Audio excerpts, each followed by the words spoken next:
Clowns. Do they delight? Do they scare? Do they make you excited? Today, in my first ever YouTube video, I'm seeking to answer these questions on a sociological level. See, I know I'm not reinventing the wheel here, but as a full-time clown, it felt remiss to not have my first video be about, well, clowns. As obnoxious as it is, it being my first video, I should probably go ahead and introduce myself and my intended purpose here. My name is Chorophobia, and I am a full-time clown, but in non-traditional circumstances. I do draglesque, essentially a fusion of both stage performances, drag and burlesque. I do Sideshow as of recently with my first trick up my sleeve, and love being a freak.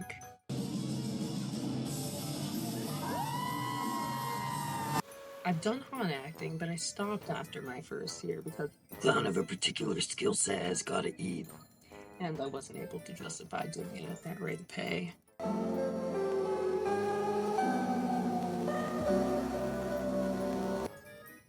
Now that that's out of the way, I'll give the mission statement.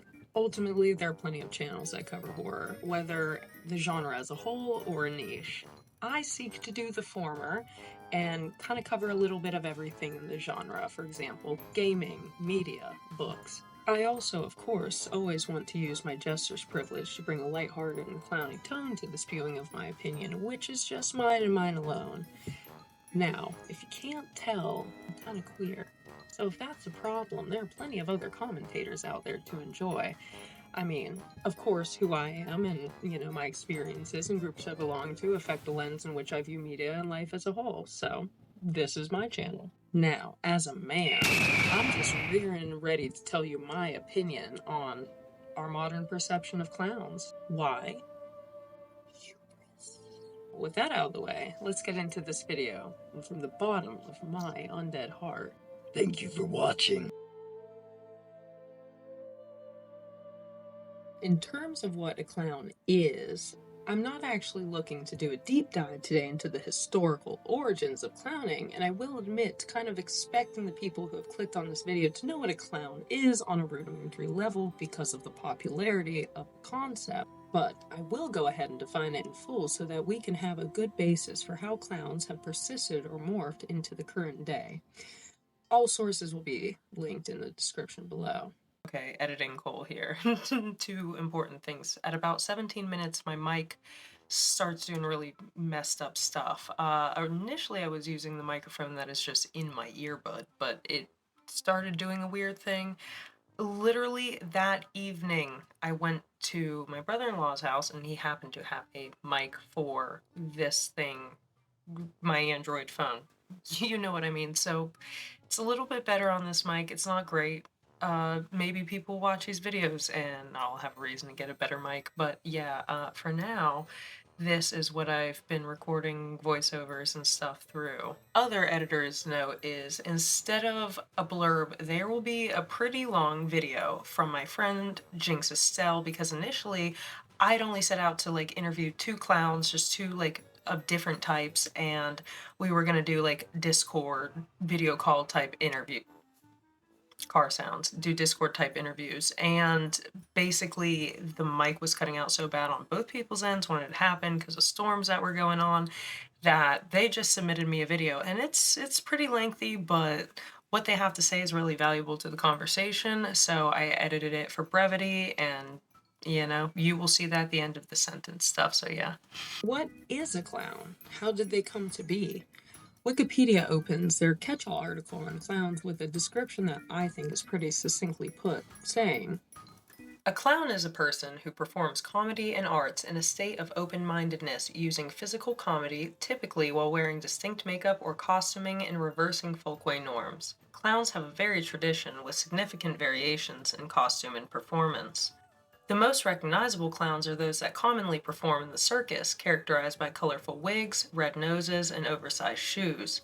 However, clowns have also played roles in theater and folklore, like the court jesters of the Middle Ages and the jesters and ritual clowns of various indigenous cultures.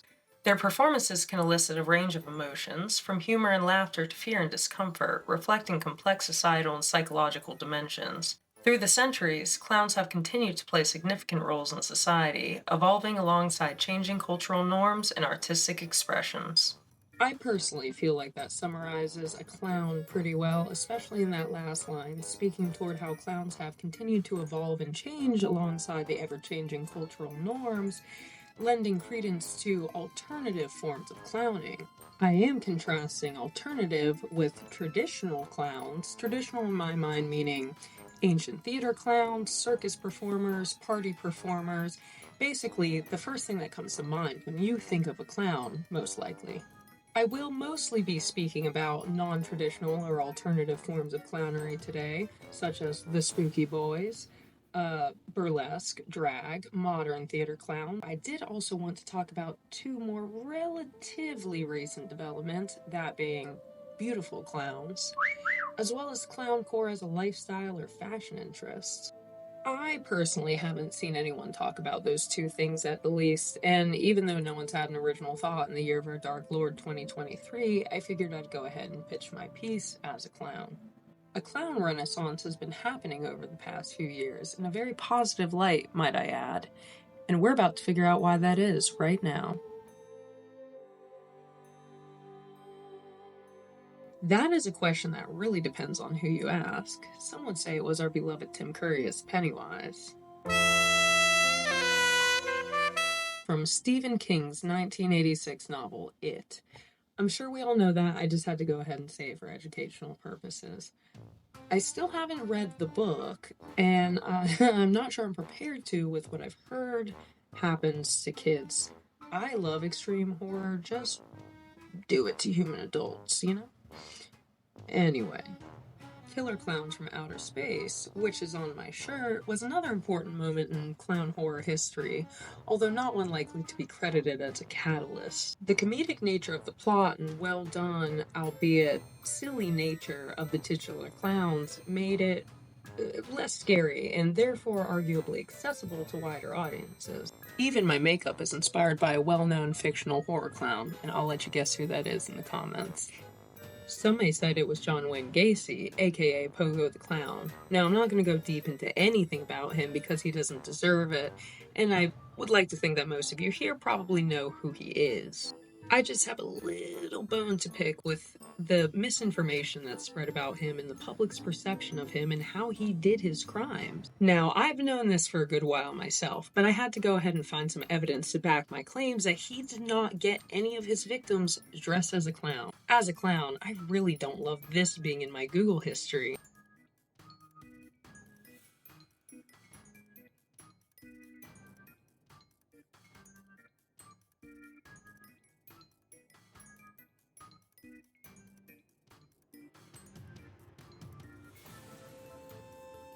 One of the first results shows an article from The Atlantic, opening with, While it's true that John Wayne Gacy Jr. was both a killer and a clown, there's no evidence that he murdered any of his 33 victims while wearing a clown costume. Gacy dressed up as his alter egos, Pogo and Patches, for parties or sometimes to entertain children at nearby hospitals. When he was creepy and going to kill you was when he was dressed normally, says Rachel Penman, exhibits and events manager at the National Museum of Crime and Punishment. the fact of it is, people have long perpetrated the idea that he met his victims while working and dressed as a party clown. He was a clown, but he was also a restaurant owner, a religious man, and a figure that was involved in his local politics, all things that put him in close proximity with teenage boys. So yeah, I had to say my piece. Don't put that on clowns. We banish him to hell. Some would even argue that it was DC's Joker that really put the fear of clowns on the map for the public at large. Scary clowns have been around for years now, and clowns generally for thousands. So what makes clowns scary? I have to preface with what feels blaringly obvious. Some clowns are meant to be scary. There's a big difference between this guy and this guy. One is clearly meant to evoke fear, and the other isn't. Without even getting into the intricacies of theatrical makeup and what makes a face scary, we can acknowledge that both examples have drastically changed features from what their human face likely looks like underneath. One thing we can point to that makes clowns frightful is a lack of identity or ability to identify who that is. A frown painted onto a face that is actually smiling shows two diametrically opposed emotions, and our brains do not like that. Some people do find clowns that are not meant to be scary terrifying nevertheless, and have an actual fear or phobia of clowns. Now, the definition of the fear of clowns is coulrophobia. It's me. As a clown, it does get old when I'm working an event and someone comes up to me and they're like, "You're so scary." Because, like, yeah, I know. And if you were that scared, you would probably be running out of the room in fear if it were an actual phobia. Anyway, some people really are scared of clowns. And hey, you're supposed to be sometimes. Now, on to Baby's first clickbait title. Those pesky 2016 clown sighting. Part of that was proven to be a marketing hoax, really the thing that kicked all the others off.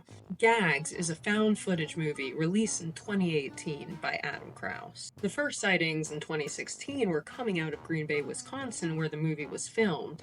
The wiki for it says, in early August 2016, the clown phenomenon began in Green Bay, Wisconsin, and according to the New York Times, reports began to surface of clown sightings in Greenville County, South Carolina, in late August. In Greenville County, it was rumored that clowns were attempting to lure children into the woods with money or loitering around. Similarly, a clown was sighted in Winston-Salem, North Carolina, offering treats to children. The clown fled when police arrived. 5 pictures of a creepy clown roaming a vacant parking lot under a bridge in downtown Green Bay at night started going viral on August 1st, 2016. A Facebook page was created shortly after, claiming that the clown was named Gags. In the days that followed, the pictures were discussed on numerous news outlets, including Fox News and USA Today. Suspicions of the character being related to a horror film were confirmed when a Wisconsin filmmaker announced the pictures were a marketing stunt for a then unreleased short film titled Gags. A feature film was produced based on the short film and premiered in 2018. So basically, one dude made a movie and everyone else thought it was something that they wanted to emulate. The sightings in the Carolinas took place after the Green Bay sightings, lending credence to the infectious nature of social media being mostly responsible for how it even earned a place in the social zeitgeist of 2016. If you lived in Green Bay and experienced that firsthand while it was happening, please do tell me how that was in the comments. We've established that clowns are scary in certain contexts, either for reasons that are highly intentional or due to our natural fear of uncanny human faces, the distrust in the obscuring of facial features. But do we want to be scared by clowns? Well, the comments left under the posts on social media of myself and some other scary clowns are anecdotal evidence that, yeah, some people do. Now, non-kids. What is a word that contrasts well with phobia? That's right, aphilia. Merriam-Webster defines the word as either a friendly feeling toward, a tendency toward, or an abnormal appetite or liking for. So clearly it's defined in many ways, but we're focusing on this. I will, from here on out, replace with physical attraction to clowns. So, how did we get here? How did I get here? A crippling attraction to clowns compelled me to become one. But let's focus on the royal we for now. I'd like to start with the concept of fear and excitement being very closely linked emotions. Excitement, both literally and that of the physical variety. I was looking for sources to put science to that claim, and the PBS article that I found put it pretty well. Paraphrasing, it boils down to context. The difference between going to a haunted house that you have the expectation of being scared at and walking home through a dark alleyway where you are not wanting to be scared on your commute home. We humans love experiencing healthy types of fear. I know I do, largely as a distraction from the stress and banality of adult life.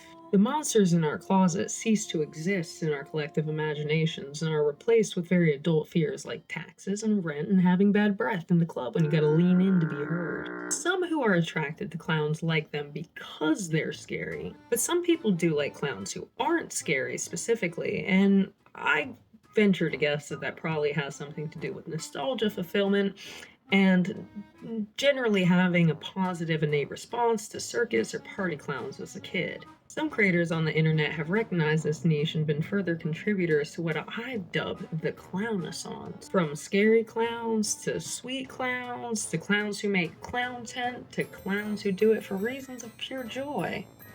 For my first ever video, I've actually gone ahead and contacted some of my favorite clowns from the worldwide clown web to go ahead and send a blurb and a few pictures about why they love clowning, why they got into it, to show us their looks in clown spaces, places. That'll be at the end of the video, so stick around to see some further perspectives from the fellow residents of Clowntown. Now, I've clearly alluded to the fact that there is a niche of creators who dress as clowns and make clowntent as physical workers, and I won't be getting too much into what that means or what that means for myself, since, well, this is YouTube, but rest assured, I've done things to cheeks with a rubber chicken that your average person could not even dream of. Anyway, since this is my first video, I'll go ahead and say that this is a worker supportive channel and that no swerve stuffs possibly said will be tolerated. Even if one day I am a retired clown star, I will always stand on my support of independent artists in that industry. Oh yeah! So we've talked a bit about the nature of clowns, scary clowns, and the psychology behind the why of it all. But how do those emotions invoked translate to quantifiable roles as a clown? Clowns have always been on stage, from Commedia dell'arte theater performances to circus clowns who were thought to liven up the circus between the acts. So what does a modern clown do if they're not a circus clown or a party clown hired to entertain children? They will find their way onto a stage. Trust me. With burlesque persisting as a modern art form into the 21st century, there's no wonder that you can find plenty of clowns within the medium. Within a medium of highly theatrical performance style, clowning is given the ability to thrive. Now, all of this is of course anecdotal and personal, coming from someone within those communities. But with the sheer number of clowns on stage, whether online or ones I know locally, trust and believe it is a thing. I also mentioned Sideshow, or what is the modern incarnation of a freak show, in heavy air quotes. Sideshow by definition means a small show or stall at an exhibition, fair, or circus, but it is often used in modern contexts to denote a performer who does things that defy our perception of what a human should be able to do with their body, or in slang terms, sideshow or freak show can mean someone that elects to modify their appearance against societal standards. For example, a performer that would put a balloon through their nose, out their mouth, and pull it through would be considered a sideshow performer because that's within the human blockhead family of performance arts. This includes things like sword swallowing, nails in the nose, eating glass, etc. We all know that our nasal canals allow for that. Sure, it's not like unknown to science, but who would do that to themselves, right? Only a freak, right? Much more prevalent in the 19th and 20th centuries, freak shows featuring people with physical disabilities were not hard to find. As society has progressed a little bit toward the rights and treatments of disabled folk, these attractions have ceased to exist and been replaced by notions of able-bodied performers electing to do physical feats. And to clarify, I'm well aware that not all sideshow performers have split tongues or body modifications, heavy tattooing, etc. look like me. I know one that doesn't have pretty much any of that. But I can definitely appreciate the overlap that exists and felt it necessary to mention the fact that it's used as a slang term to denote a physical appearance as well. Sideshow performers and clowns are definitely not synonymous either, but again, I feel like the Venn diagram associated is very close to an actual circle. So we've talked about a few different types of clowns and the roles they fulfill, whether that is haunt acting clowns or stage performers within the vehicle that is burlesque and drag, as well as sideshow performers and how they may overlap with clowns. But what about clowns and circus motifs as a lifestyle or personal interest? We all know someone who knows someone who knows someone whose grandma collected little clown figurines. They've been the interests of a large demographic of people for a large range of time now, but I'd say that the modern clown enthusiast looks and functions a little bit differently than our grandparents of yesteryear. Some people even just dress as clowns for fun, in a similar vein to cosplayers, since they're not necessarily fulfilling a job role.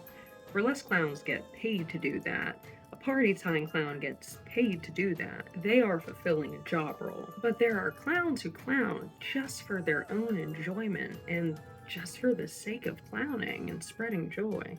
The ability to let go of everyday seriousness and don a silly face for a short period. Now, I personally have a theory, and this is not a rule, just a common occurrence that I've noticed on an anecdotal level. Clowning lends itself to queerness. I'm not saying all clowns are LGBTQ+, of course. I'm just saying that the natural act of being a clown clearly lends itself to gender nonconformity. How? Putting on makeup that changes one's features so heavily, the chance to be someone else or an extension of self, it's an easy connection to make that would have an appeal to gender nonconforming people of all different sorts. For a bit of relevant context, one form of historical clown that I had found was the Heyoka, known mostly in the Lakota and Dakota tribes. They served a function kind of akin to the Egyptian proto-clowns, which were first recorded in 2400 BC, serving as a sort of shamanic figure as well as a clown, so they were doing double duty. They were meant to teach life lessons and function as a storyteller. Often, the Heyoka would employ being a contrarian or speaking and doing an opposite. If the sun was hot, they would complain of the biting cold, vice versa, so on and so forth. Their jokes were meant to bring laughter, but also stem symbolically from their role as an other or different from everyone else. But during my research, I saw on the wiki for Heyoka that this role was often thought to be best fulfilled by a Winkte. Winkte is an old Lakota word meaning wants to be like a woman. Historically, the Winkte have in some cases been considered a social category of male-bodied individuals who adopt the clothing, work, and mannerisms that Lakota culture usually considers feminine. So, all this to say, there is a historical significance to clowning and queerness overlapping before it was refined to be the art form it is today and have the images and associations that it does. It even had spiritual implications, with the assumptions of healing and divinatory powers being possessed by these clowns. A well-known Lakota figure, John Fire Lame Deer, wrote of the Winkte multiple times in his 1972 autobiographical book, Lame Deer, Secret Vision, and of his experiences and knowledge of Winkte within his culture.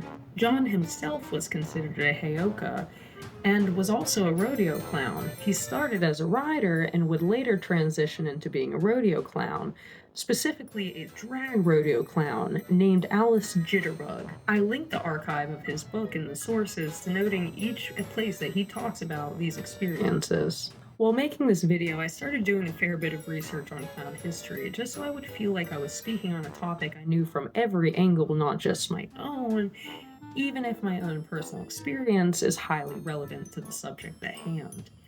I initially included a good bit of what I found in my research, but it read as a very fucking boring book report, which was not at all what I wanted, starting at the inception of clowns with the Egyptian clowns in 2400 BC and chronologically going forward toward the modern age.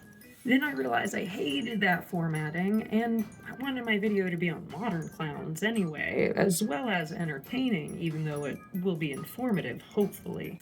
So I scrapped the first part and made it flow better with the topic at hand. But I was definitely pleased to find that in my research because it just lends validity to my anecdotal experience and thoughts that clowning and queerness have a high occurrence of overlap.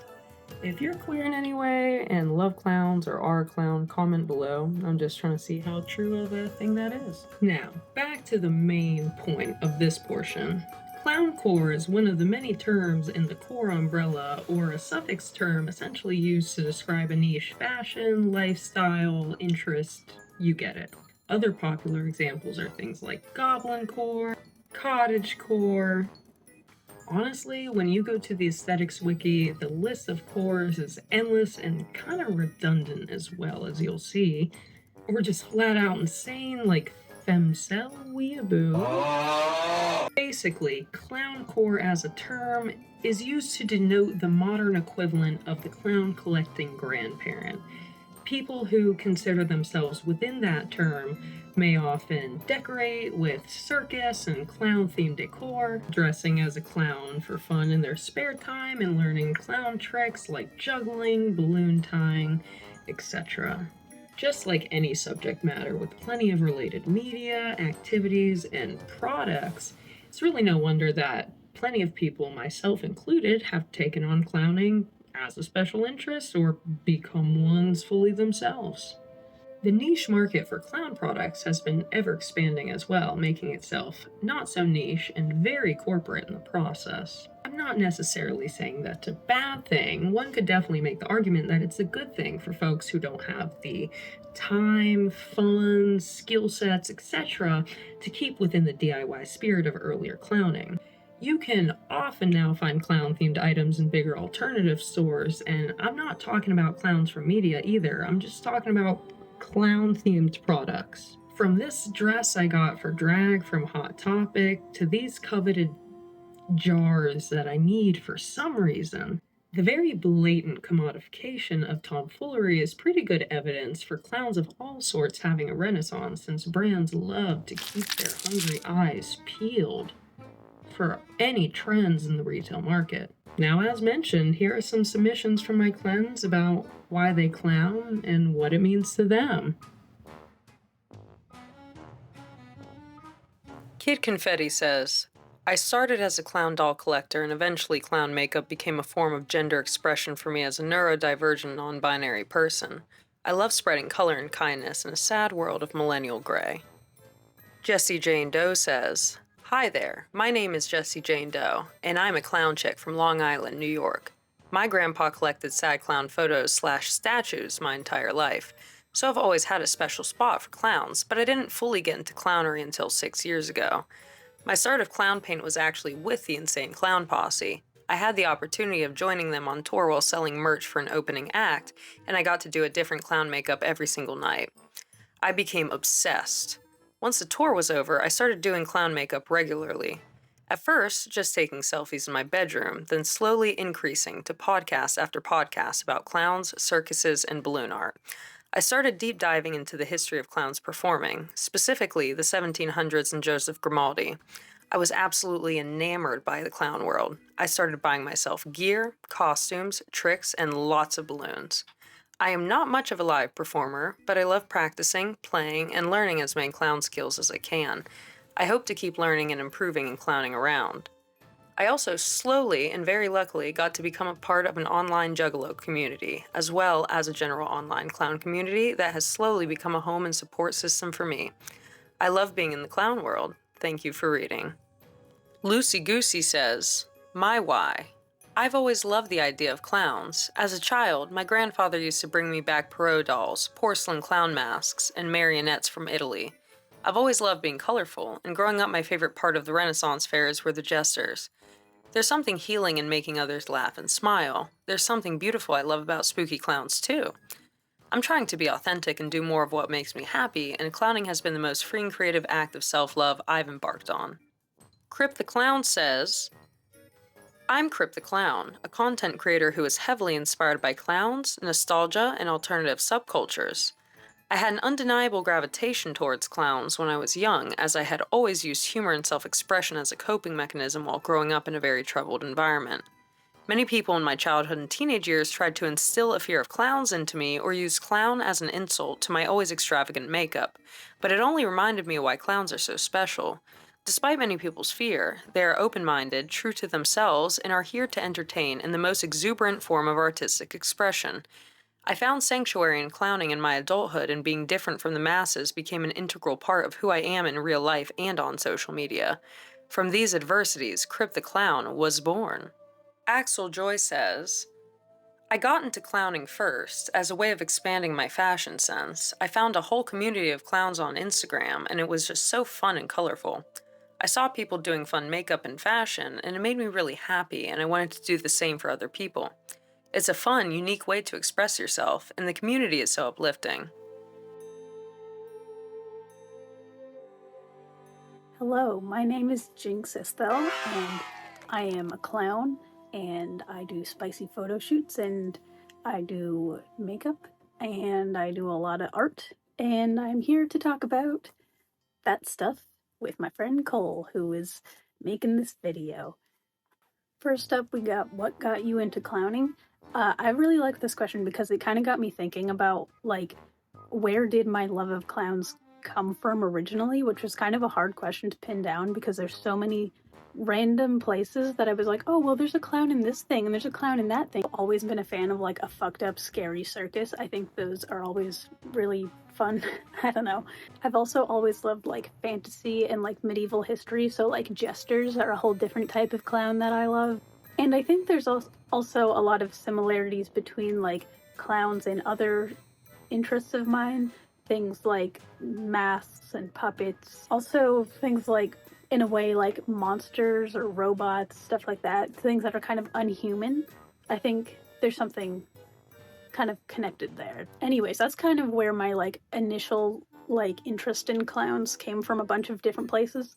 But, like, when I started doing clown stuff is very, for me, very intrinsically tied with me learning how to do makeup and getting into horror at the same time. So, like, clowns have been there since the beginning for me, through interests and through just learning how to do makeup, which was a very key moment in my life because I, like I said today, am a makeup artist. My shirt today is the makeup company where you can find the masks that I make. They're gross. Clown makeup is really fun because I can be creative like that and I can stretch my makeup skills and my, like, techniques. It could be a cute clown, it could be a scary clown. There's a lot of options in there to be. Now, in a different sort of way to answer this question about why did I start clowning, what got me into clowning, in a more recent sense, is that I went through some traumatic periods of my life. I have diagnosed PTSD, but it's still, like, an ever-present thing that is there.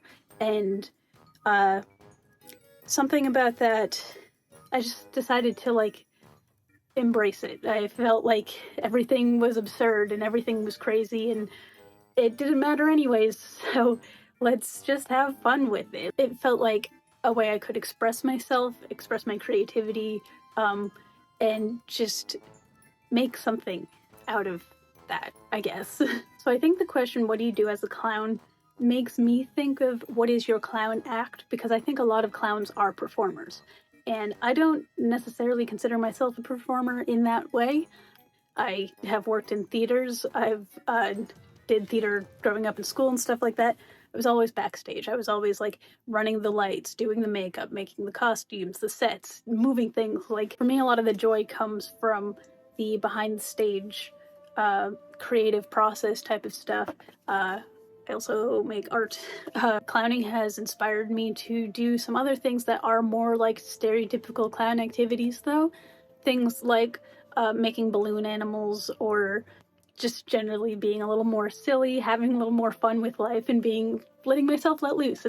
As a spicy clown, spicy, scary clown, I think monsters, similar to clowns, have a very special place in my heart. And of course, monsters are tied with horror, and clowns and horror. There's a lot in the big cauldron blob of things that can just, like, be all there. Our next question here is to talk about an experience that encapsulates my overall experience as a spicy clown who is also scary. Both of these examples I'm going to talk about today are examples of custom commission work, which is something that I feel very excited that I get to do.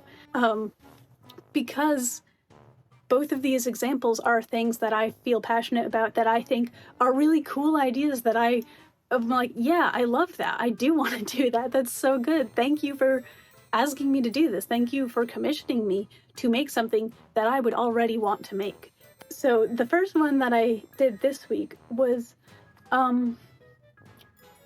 my super talent of fitting very large monsters in places. I don't know if that's allowed to say. I leave that up too cold to edit that part. The second thing that I wanted to talk about was another, like I said, custom thing that someone had asked for. This person is interested in gags, like, they thought of me being a mime while that happens, and that's perfect because mimes don't talk anyways. The concept of the video is I have this makeup kit that is cursed, and when I put it on, it has a curse in it that makes my mouth disappear. And so I'm gonna do like a big special effects prosthetic where I have no mouth and it's just completely smooth and there's nothing there. Now, one more little topic that I wanted to touch on, which isn't one of the questions that Cole specifically sent me, but it's just a topic that we had talked about and I thought was very interesting, and I just wanted to add my little 2 cents in. Cole had mentioned something about the clown as the other, and I think that is a perfect way to put it. It's a very good way to describe the, previously mentioned connections between clowns and queerness, but also clowns and neurodivergence. I think there's a big connection there as well. And I am someone who is both queer and neurodivergent, so I think it makes sense. I don't know. I think the people who are othered in society relate to the characters or the roles of the othered persona, and a clown is a fun way to embrace it and to say, yeah, like, I want to be uncanny and I want to be weird and I want to be queer and I want to, like, just be myself, even if it is the weird othered thing, even if it isn't the traditional norm accepted in society. That's who I am. I think this is long, so I'm gonna stop it there. Thank you for including me in this, Cole. You're really cool. I love everything that you do. You're an inspiration. Thank you also, people of the internet, for watching this. So, I don't know about you, but I personally got a lot of joy from seeing all those submissions with peeks into why they clown, why they love it, their lifestyle, their spaces, their looks, etc. The infighting that does occasionally occur aside, I think there's a lot of beauty in the clown or general human experience that is multiple subsects of one subculture coming together at the end of the day to experience shared joy. I know that I, as a scary clown, or not so scary clown today, am definitely blessed to know as many clowns of as many different types as I do, because that's part of the joy of clowning. Community. And as a clown myself, it means a lot that those of you who have clicked on the video and watched till the end have done so. Even with a fairly small following on the platforms I use, it never ceases to amaze and delight me just how many people seem to enjoy clowns. So thank you for being here, for real. My next video will be about a fictional horror clown, but I don't think my third video is going to be about clowns. I'm a clown who does horror commentary, so I don't want to accidentally box myself into a niche of people thinking that I'm a clown-specific creator. I'll always be a clown first and foremost, but I'm here to talk about all of horror. Who knows? Maybe I'll get lazy and become a human. I guess we'll see how this does. So stick around for that, and we can learn about horror media in all its forms together. Forever.